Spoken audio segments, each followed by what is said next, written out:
야고보서 5장 12절에서 20절입니다. 제가 가지고 있는 성경으로는 신약 376페이지입니다. 야고보서 5장 12절에서 20절입니다. 우리 한 목소리로 같이 읽도록 하겠습니다. 시작. 내 형제들아, 무엇보다도 맹세하지 말지니 하늘로나 땅으로나 아무 다른 것으로도 맹세하지 말고 오직 너희가 그렇다고 생각하는 것은 그렇다 하고 아니라고 생각하는 것은 아니라 하여 정죄받음을 면하라. 너희 중에 고난당하는 자가 있느냐? 그는 기도할 것이요. 즐거워하는 자가 있느냐? 그는 찬송할지니라.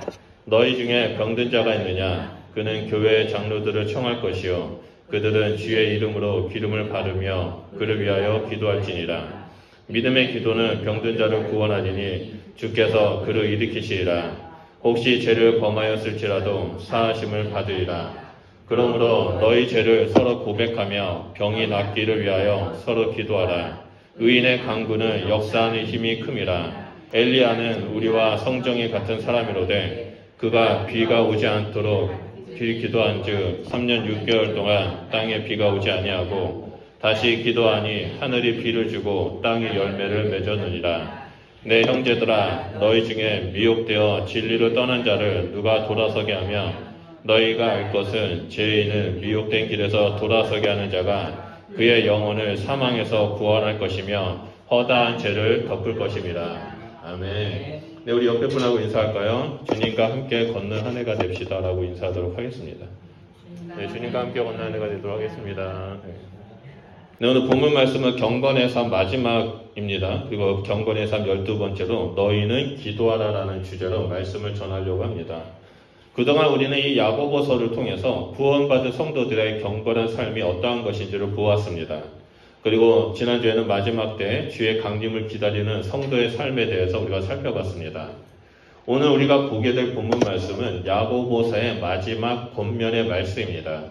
네, 말씀을 보면 야고보서는 끝맺음이 다른 서신서와 다르게 특이하게 끝을 맺습니다.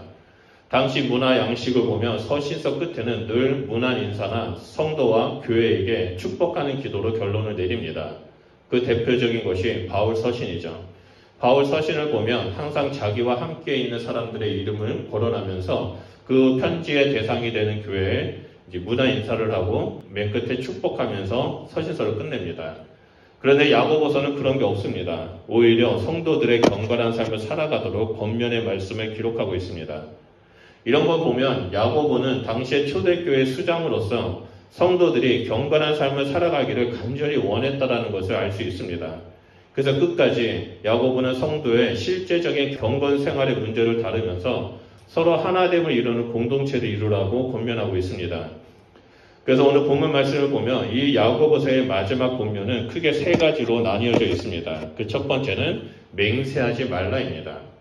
우리 다 같이 12절 말씀을 보겠습니다. 12절 말씀을 보면 내 형제들아, 무엇보다도 맹세하지 말지니 하늘로나 땅으로나 아무 다른 것으로도 맹세하지 말고 오직 너희가 그렇다고 생각하는 것은 그렇다 하고 아니라고 생각하는 것은 아니라 하여 정죄받음을 면하라 라고 말합니다.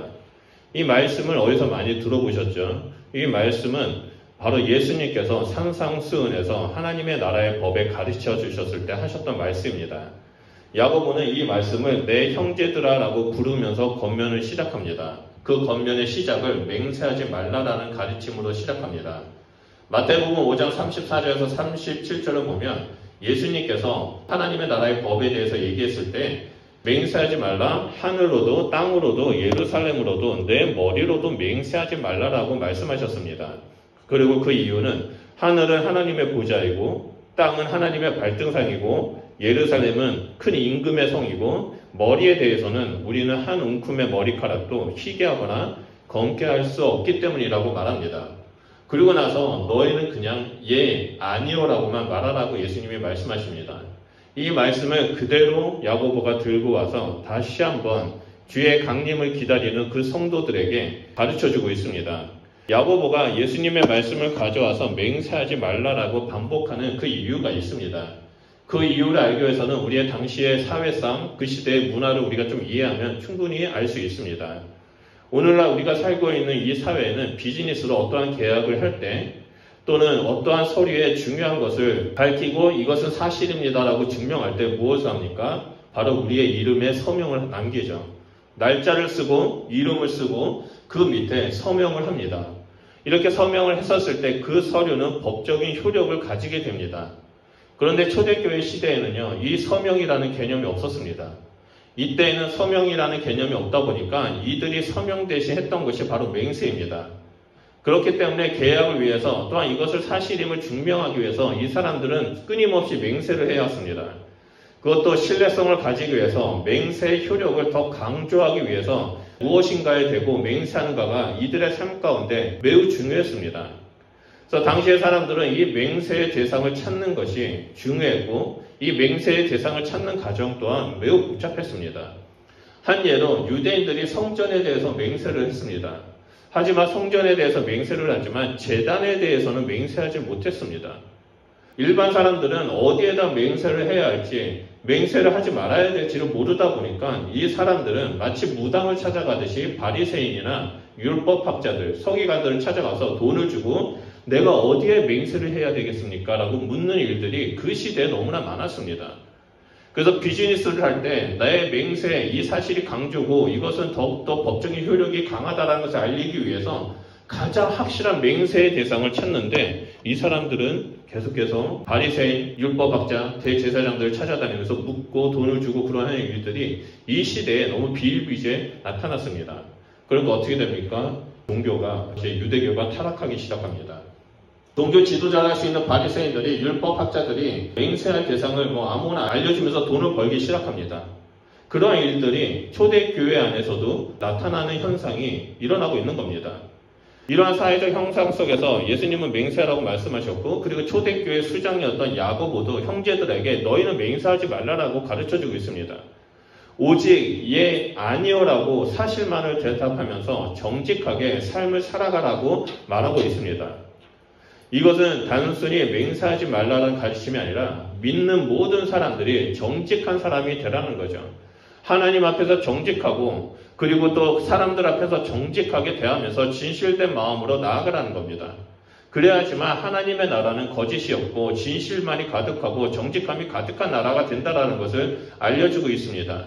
그래서 초대교회 맹세의 대상을 찾는 그 사람들에게 너희의 맹세는 헛된 맹세이니까 오직 하나님만을 의지하고 하나님만을 바라보며 진실되게 정직하게 살아가라라고 말하고 있는 겁니다.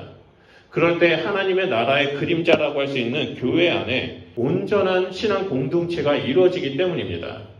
오늘날 많은 교회나 또한 초대교회도 마찬가지였지만 나의 생각을 관찰하기 위해서 헛된 것을 맹세하고 또한 나의 주장을 관찰하기 위해서 어떠한 예를 들어서 막 주장하는 일들이 많이 일어나고 있습니다. 이 야고보는 그런 것들을 내려놓고 오직 정직함으로 나아가라고 말하는 거죠. 앞에서 이 말하고 뒤에서 저 말하는 것이 아니라 아무리 작은 일이라도 겸손하게 정직한 태도를 살아가라라고 지금 말해주고 있습니다. 그것이 성도로서 하나님 앞에서 사람 앞에서 살아가는 경건의 삶이라고 말하고 있는 겁니다. 우리는 하나님의 백성으로서 모두 겸손하게 진실을 말하는 자가 되어야 됩니다. 정직하게 대하는 자가 되어야 됩니다. 굳이 맹세하지 않아도 서로 그 진실을 말하고 정직을 말함으로 말미암아 믿음 가운데 사랑 가운데 서로 용납하고 이해하는 신앙 공동체를 이루어야 한다는 것을 이 말씀을 통해서 볼 수 있습니다. 저는 우리 교회가 또는 이 땅에 있는 모든 교회가 온전한 천국의 모형을 드러내는 신앙 공동체가 되길 소원합니다. 그래서 정직이 이 교회 안에 가득 차고 또한 진실함이 모든 교회에 가득 차서 세상 사람들에게 본을 보이는 그런 일들이 일어나길 소원합니다. 여러분 이러한 일들을 위해서 기도 부탁드리겠습니다. 그리고 두 번째로 야고보는 기도하라라고 말합니다. 우리가 잘 알고 있는 것처럼 야고보는 낙타 무릎으로 유명한 사람입니다. 기도의 사람이죠. 그 기도의 사람인 야고보가 성도들에게 기도하라라고 권면하면서 두 가지의 상황을 가지고 와서 설명을 합니다. 첫 번째 상황은 고난과 즐거움 가운데 있었을 때 기도하라는 거죠. 13절 말씀을 보면 너희 중에 고난 당하는 자가 있느냐? 그는 기도할 것이요.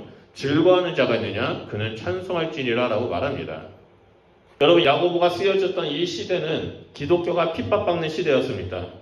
그리고 이때는 또 그 스데반 집사가 순교하고 난 이후의 바로 그 시대입니다. 그래서 예수님을 믿는다는 것은 고난의 길을 걷는 것이고 좁은 길을 걷는 것을 의미했습니다.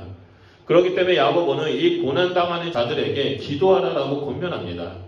이 고난은 외부에서 오는 고난일 수도 있지만 내부에서의 고난도 포함되어 있습니다. 그래서 기도함으로 이 고난 속에서 인내하고 기도함으로 이 고난을 이겨내라라고 말하고 있습니다. 여러분, 사람들은 누구나 고난을 당하게 되면 환경 탓을 하고 남을 탓하는 일들이 일어납니다. 그리고 좌절하죠. 낭망합니다.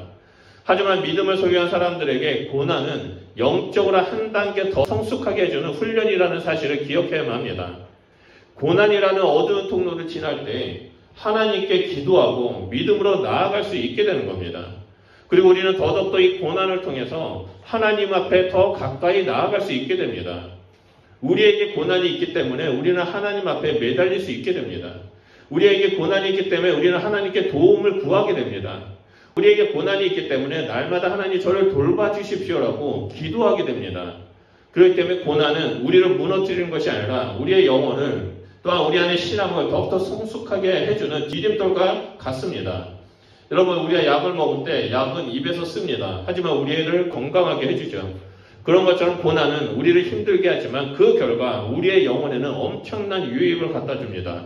하나님을 알아가게 되고 하나님을 만나게 되고 하나님 안에서 우리의 영적 성숙을 이루는 일들이 이 고난을 통해서 나타나기 때문입니다. 그렇기 때문에 고난이 찾아올 때 우리는 더더욱 기도하고 믿음으로 하나님을 붙잡고 나아가야 한다라고 야고보는 가르쳐주고 있습니다. 여러분, 이스라엘의 초대 왕인 사울과 다윗의 차이점을 아십니까? 사울과 다윗은 동일하게 기름 부으심을 받았습니다. 그리고 왕으로의 부르심을 받았죠. 하지만 그들의 차이는 사울은 기름 부음을 받고 바로 왕이 되었다는 것과 다윗은 10수년, 학자들은 15년에서 16년이라고 예상하고 있습니다. 이 다윗은 10수년 동안 광야를 돌아다니면서 고난의 연단을 받았습니다. 하지만 이 광야에서의 경험이 다윗을 더더욱 하나님을 의지하고 하나님을 따르도록 만들어줬습니다. 광야의 고난을 통해서 하나님을 알아갔고 하나님과 동행하는 법을 다윗은 배웠던 겁니다. 그 결과 다윗이 왕이 되었을 때 다윗은 어떠한 순간에도 하나님만을 붙잡으며 하나님의 대리자로서 이 땅을 통치했습니다. 반면에 사울은 어땠습니까? 고난 없이 기름 부음을 받자 바로 왕이 되었습니다. 그런 사울이 하나님을 알지 못한 채 왕이 되다 보니까 교만한 가운데 빠지게 되고 결국엔 하나님을 대적하게 되었습니다. 이것이 고난의 시간을 거친 사람과 그렇지 않은 사람의 차이입니다. 고난은 우리에게 믿음을 더욱더 굳세게 만들어주고 고난은 우리에게 더욱더 하나님을 붙잡게 만들어줍니다. 그리고 하나님을 알게 해줍니다. 하나님과 동행하는 법을 알려줍니다. 그렇기 때문에 고난이 다가올 때 우리는 거기서 남 탓을 하고 환경 탓을 하는 것이 아니라 하나님 앞에 매달려서 기도하고 하나님의 인도하심을 따라 믿음의 길을 걷는 자가 되어야 된다는 것입니다. 그리고 13절에 후반절을 보면 야고보는 또 즐거워하는 자는 찬송하라라고 말합니다. 여기서 찬송하라는 것은 기도하라의 다른 표현입니다. 고난 중에 기도하면서 하나님을 찾아 가까이 나아간다면 즐거운 날에는 찬송을 하면서 하나님 앞에 가까이 나아가는 것을 말합니다. 이렇게 기도와 찬송을 통해 하나님께 가까이 가고자 할 때 우리의 믿음은 성장하고 하나님께 영광을 돌리는 경건한 삶을 살아갈 수 있게 됩니다. 사단은 이러한 사실을 너무나 잘 알고 있기 때문에 고난이 오면 환경을 보게 만들어버립니다. 하나님을 바라보지 못하도록 만들어버립니다. 그래서 고난의 순간에 기도를 못하게 만들고 즐거운 순간에 하나님을 바라보지 못하게 만듦으로 말미암아 찬송하지 못하게 만듭니다. 그래서 우리를 좌절하게 만들고 우리를 교만 가운데 빠뜨리는 일들이 우리의 삶 가운데 나타나게 됩니다. 결국엔 내가 고난의 기도를 할 것인지 말 것인지 즐거운 순간에 기쁨의 순간에 하나님 앞에 찬송을 할 것인지 말 것인지는 우리의 선택에 달려 있습니다. 여러분, 지난주에 우리는 미니 DTS를 했습니다. 그때 하나님의 음성을 듣는 삶에 대해서 배웠죠. 그 배운 것처럼 고난과 즐거움의 순간에 이것이 하나님의 마음인지 사단이 주는 마음인지를 우리는 구분하고 날마다 기도하고 찬송하며 주님을 선택하는 자가 되어야 한다는 거죠. 그래서 믿음의 길을 걸어갈 때 하나님은 우리의 삶을 책임져주고 이 땅에서 거룩한 신부의 삶을 살아가도록 이끌어줍니다. 그리고 야고보가 두 번째 기도하라고 권면하는 것은 병든 자를 위해서 기도하라라고 말합니다. 우리 14절 말씀 다 같이 읽어볼까요? 시작. 너희 중에 병든 자가 있느냐? 그는 교회의 장로들을 청할 것이요 그들은 주의 이름을 받으며 그를 위하여 기도할지니라 라고 말합니다. 여기서 병자를 위해서 몇 가지 기도하는 방법을 알려주고 있는데요. 그것은 교회의 장로들을 청하는 것이죠. 그리고 기름을 발라서 기도하라는 겁니다. 본문에서 교회의 장로들은 오늘날의 교회의 지도자, 즉 목회자를 말합니다. 물론 성도님들도 예수 그리스도의 이름으로 기도하면 병만은 떠나가고 치유되는 역사가 나타납니다. 하지만 야고보는 장로들을 청하라라고 말하는 이유는 하나님께서 신앙 공동체에 교회 지도자들에게 특별한 권세를 주셨기 때문입니다. 하나님의 영적 질서 가운데 하나님은 일하시고 계신다는 거죠. 그리고 하나님은 우리가 기도할 때 반드시 들어준다라고 말합니다.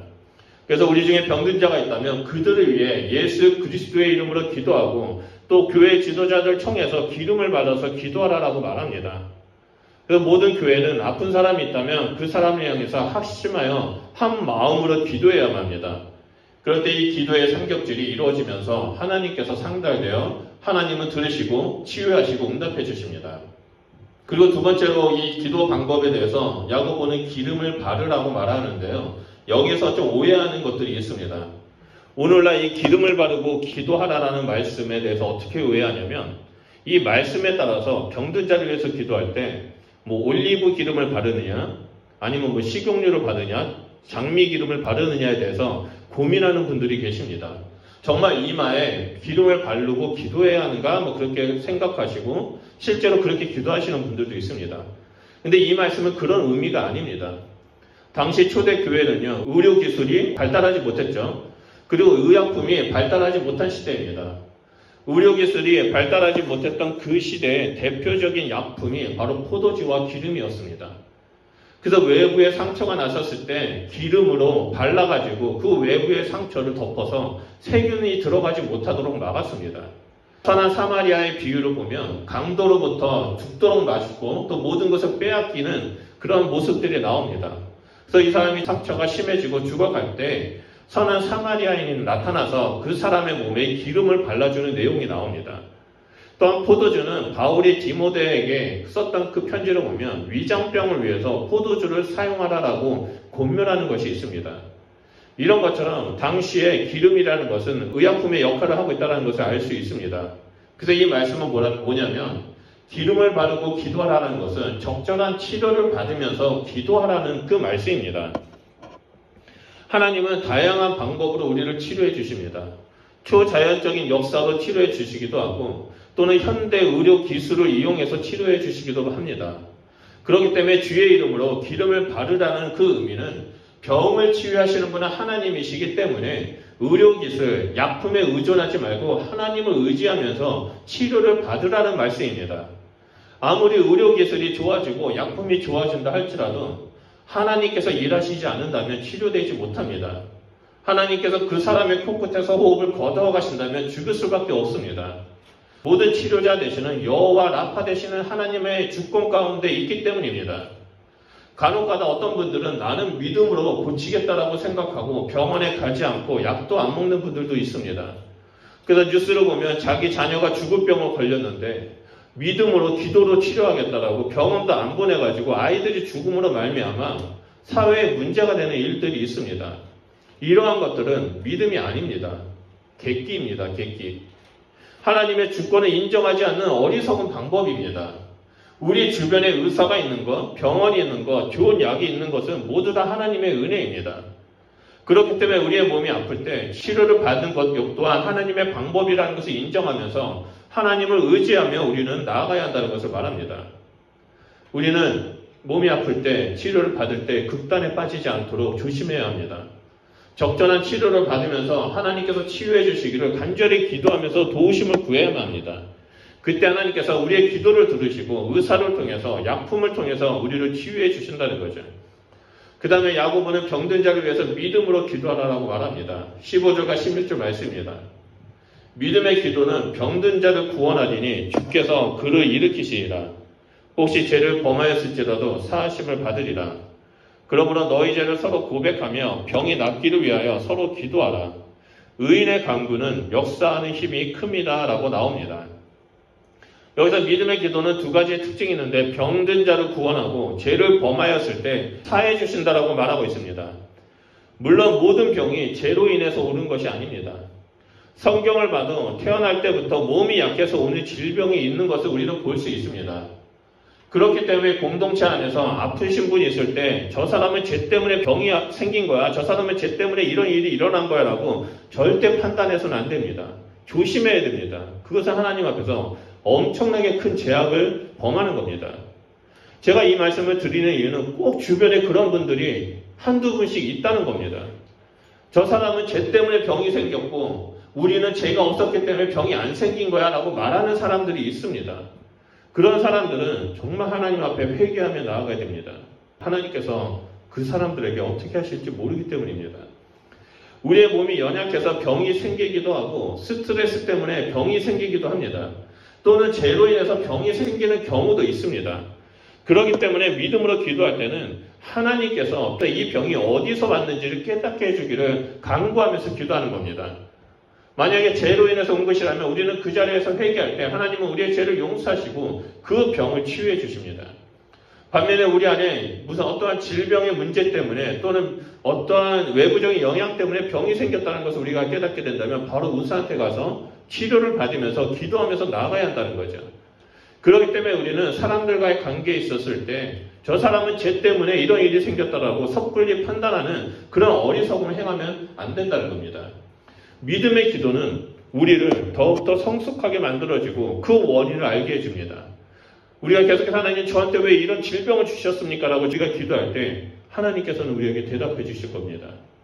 너의 믿음을 더욱더 성숙하게 해주기 위해서, 너를 더 영적으로 성숙하게 해주기 위해서, 또는 죄 때문에 또는 여러 가지 이유 때문에라고 말씀해 주신다는 겁니다. 그럴 때 우리는 그 하나님의 마음을 듣고 기도하며 나아갈 때 하나님은 우리를 온전히 치유해 주신다는 겁니다. 우리가 병이 있다는 것은 하나님 앞에 더 겸손하게 나아가야 한다는 것을 의미합니다. 먼저 내 자신을 되돌아보고 살펴볼 때 하나님은 우리의 삶을 수정해 주시고 또 치유해 주십니다. 그래서 야고보는 의인의 강구를 역사하는 힘이 크다라고 말합니다. 여기서 의인은 죄 용서받고 하나님 앞에서 의인된 자를 말합니다. 하나님 앞에서 의인된 자의 기도는 큰 능력으로 나타납니다. 이를 위해서 야고보는 17절에 엘리야를 예로 듭니다. 엘리야는 우리와 같은 평범한 사람이지만 하나님 앞에서 간절히 기도할 때 응답받는 일들이 일어났다라고 말합니다. 비가 내리지도 않고 또 비가 오는 일들이 하나님께 기도함으로 말미암아 응답을 받았다라고 말한 겁니다. 그런 것처럼 우리 역시 죄 용서받고 하나님 앞에서 의인된 자로서 하나님 앞에 믿음의 기도를 할 때 하나님은 우리의 기도를 들으시고 응답해 주시는 분이라는 사실을 우리는 기억해야 합니다. 여러분, 하나님은 성경 속에만 계시는 하나님이 아닙니다. 하나님은 이스라엘에만 계시는 분이 아닙니다. 하나님은 이곳 호주에도 있고 한국에도 있고 우리의 삶 가운데도 깊이 개입하고 계십니다. 우리는 그 하나님, 변함없으신 하나님, 그 신실하신 하나님, 우리에게 응답해 주기를 원하시는 그 하나님을 바라보면서 이 땅에서 경건한 삶을 살아가야 한다는 것을 이 말씀을 통해서 우리는 볼 수 있습니다. 그리고 마지막으로 야고보는 미혹되어 진리를 떠나는 자를 돌아서게 하라고 명령하고 있습니다. 19절과 20절 말씀입니다. 내 형제들아, 너희 중에 미혹되어 진리를 떠나는 자를 누가 돌아서게 하면 너희가 알 것은 죄인을 미혹된 길에서 돌아서게 하는 자가 그의 영혼을 사망에서 구원할 것이며 허다한 죄를 덮을 것임이라 라고 말하고 있습니다. 야고보는 편지의 마지막을 그러므로 너희 모두에게 그리스도의 평강과 은혜가 가득할지니라 라고 축복하면서 마치지 않았습니다. 그 대신에 다른 사람들에 대해서 미혹되어 진리를 떠난 자를 돌아서게 하라라고 권면하고 있습니다. 교회는 믿음만 소유한 사람들이 모이는 공동체가 아닙니다. 교회에는 영적으로 성숙한 사람들도 있지만 그와 동시에 영적으로 미성숙한 사람들도 있고 갓난아이와 같은 사람들도 있습니다. 그렇기 때문에 영적으로 성숙한 사람들은 영적 갓난아이와 같은 사람들을 말씀으로 돌보고 또한 채워줌으로 말미암아 영적 아이에서 영적인 청년으로 성장할 수 있도록 도와주는 자가 되어야 한다는 거죠. 오늘날 교회가 선교적 사명에 집중하다 보니까 교회 내에 영적인 도움이 필요한 사람들에게 소홀히 하는 경우가 있습니다. 우리는 외부에 하나님을 알지 않는 자들에게, 하나님을 모르는 자들에게 복음을 전해야 할 사명이 있습니다. 그리고 동시에 교회 안에 믿음 가운데 온전히 서지 못하는 그 사람들에게도 하나님 말씀으로 세우고 성장하도록 도와주는 책임이 있습니다. 그래서 성교와 말씀 훈련이 교회 내에서 균형감 있게 나타나야만 합니다. 그 어느 한쪽에 치우친다면 꼭 문제가 생깁니다. 야고보는 신앙 공동체 안에 미혹되어서 진리를 떠난 자가 있다라고 말합니다. 여기서 미혹된다는 것은 거짓된 진리, 이단 사상에 빠져서 떠났다는 것만을 의미하지 않습니다. 어느 정도 신앙생활을 하다가 어떠한 사건으로 인해서 어떠한 말 한마디로 인해서 낙심하고 믿음이 흔들려서 떠나는 경우도 포함되어 있습니다. 또한 예수님을 믿는다고 고백하지만 아직도 두 마음을 품고 세상과 하나님 사이에 양다리를 걸치는 그 사람들도 말하고 있습니다. 우리는 그들을 도와야 합니다. 그들이 신앙 가운데 회복하도록 돕고 기도해야만 합니다. 그들이 말씀을 이해하고 받아들이면서 삶 가운데 적용하도록 우리는 돕는 자가 되어야만 합니다. 그래서 우리가 매주 수요일마다 기나법조 성경 연구를 하고 있습니다. 우리가 이 기나법조 성경 연구를 통해서 배운 것이 있다면 여기서 만족하는 것이 아니라 주변 사람들에게 내가 받은 은혜, 내가 깨달은 그 말씀을 전하는 자가 되어야 한다는 거죠. 그래서 우리 주변에 믿음이 약한 사람이 있다면 그렇게 말씀 가운데 가르치고 그들이 믿음 안에 온전히 설 수 있도록 우리는 돕는 자가 되어야 한다는 겁니다. 성경을 보면 말씀을 연구하는 사람의 본이 되는 인물이 있습니다. 그 사람은 바로 에스라입니다. 에스라서 7장 10절을 보면 이 에스라는 율법학자로서 이렇게 말합니다.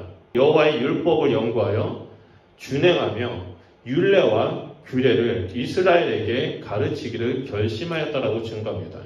여기서 여호와의 율법은 말씀을 말합니다. 하나님의 말씀을 연구해서 오늘날 우리 삶 가운데 어떻게 적용해야 할지를 발견하는 겁니다. 그래서 그 어떻게 적용할지를 발견하고 가르치는 것을 율례와 규례라고 말합니다. 그래서 이 에스라는 율법을 연구해서 먼저 삶 속에 적용해보고 그것을 율례와 규례, 다시 말해서 율법을 해석해서 사람들에게 가르쳐주기를 결정했다라고 말합니다. 저는 우리 성도님들이 에스라처럼 말씀을 연구하고 준행하면서 사람들에게 가르치는 자가 되기를 소원합니다. 교회가 말씀 중심이 되어야 한다는 것은 우리 모두가 말씀을 연구하고 준행하며 가르치는 자가 되어야 한다는 것을 말합니다. 우리가 매주 수요일마다 성경 공부를 한 것이 있다면 이것을 주변 사람들에게 우리는 알리는 자가 되어야 됩니다. 그래서 수요일날 그 성경 공부를 끝나고 강의 자료를 그냥 보내드리는 이유가 여기에 있습니다. 만약에 우리가 아는 것에 만족한다면 우리는 정체될 수밖에 없습니다. 하지만 우리가 주변 사람들이 알린다면 그 은혜는 더욱더 풍성하게 되고 그 믿음이 연약한 사람들이 하나님 안에서 온전히 세워짐으로 말미암아 우리 역시 그 사람과 함께 하나님의 놀라운 축복을 누리게 된다는 겁니다. 우리는 하나님의 축복의 통로입니다. 우리를 통해 미혹된 자가 하나님 앞에 돌아오게 될 것입니다. 그뿐만이 아니라 20절 후반절 말씀처럼 이 일을 통해 허다한 죄가 덮여지게 될 것이라고 말합니다. 여기서 허다한 죄가 덮어진다는 것은 미혹해 된 자가 돌아왔을 때 그 상으로 우리의 허다한 죄가 덮어진다는 말이 아닙니다. 이 말씀은 미혹된 자가, 믿음이 연약한 자가 우리의 도움을 통해서 하나님을 알게 되고 그 안에 있던 모든 죄가 하나님 앞에서 용서함을 받는다는 거죠. 그래서 우리가 한 사람에게 하나님의 말씀을 가르칠 때, 하나님의 은혜를 나눌 때 그 사람은 하나님 앞에서 의로운 자가 된다는 겁니다. 우리의 섬김이 한 영혼을 의롭게 만든다는 거죠. 결국 우리의 섬김이 교회 안에 연약한 믿음을 소유한 자를 회복시켜줍니다. 또한 그들 안에 있는 허다한 죄가 용서받도록 해주는 계기가 되어버립니다. 이것이 바로 교회 안에 이루어져야 할 최고의 사랑의 섬김입니다. 여러분, 말씀을 정리하겠습니다. 야고보는 편지 마지막을 마무리하면서 우리를 축복하는 그런 문화 인사를 하지 않았습니다. 오히려 우리에게 더욱더 믿음의 길, 경건의 삶을 살으라고 다독거리고 있습니다. 그것이 바로 우리에게 맹세하지 말라는 겁니다. 그리고 오직 정직과 진실을 말하라고 권면하고 있습니다. 또한 고난 가운데 있을 때, 병든 자가 생겼을 때 믿음으로 기도하고 즐거움 가운데 있을 때, 행복할 때 하나님을 찬송하며 날마다 하나님을 의지하는 삶을 살아가라고 얘기하고 있습니다. 기도와 찬송에는 하나님의 능력이 나타나기 때문이죠. 또한 마지막 때 교회 안에 믿음이 연약한 사람들이 있다면, 쓰러지는 자들이 있다면, 미혹되어 진리를 떠나려고 하는 사람들이 있다면, 상처받아서 교회를 나가려고 하는 사람들이 있다면, 또한 믿음을 벗어나려고 하는 사람이 있다면 그들 가운데 하나님의 말씀을 전하고 하나님의 은혜를 나누고 말씀 가운데 굳건히 세워야 한다라고 말하고 있습니다. 이것이 바로 한 사람의 영혼을 구원하는 일이기 때문입니다. 우리가 말씀을 전하고 복음을 전해야 할 대상은 교회 밖에만 있지 않습니다. 교회 안에도 있습니다. 그렇게 우리가 기도하고 찬송하고 말씀을 전할 때 이 땅에는 온전한 하나님의 나라의 모습을 갖춘 신앙 공동체가 세워지게 됩니다.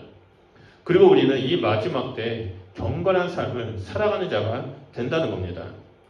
오늘 이 시간에는 이 야고보의 권면을 기억하면서 이 땅에서 실천하고 한 영혼을 살리시는 하나님의 백성이 되시길 주님의 이름으로 축원드립니다. 날마다 하나님을 의지하고 기도하면서 우리 주변에 믿음이 연약한 자가 있다면 그 사람을 위해서 기도해주고 그들 가운데 하나님의 마음, 하나님의 말씀을 전함으로 말미암아 믿음 가운데 말씀 가운데 굳건히 세워지는 일들이 일어나길 소원합니다. 그럴 때 우리의 섬김이 한 영혼을 구원하게 만들고 한 영혼을 하나님의 자녀가 되도록 돕는 일들이 일어나게 될 것이라고 믿습니다. 우리 말씀을 기억하면서 기도하겠습니다.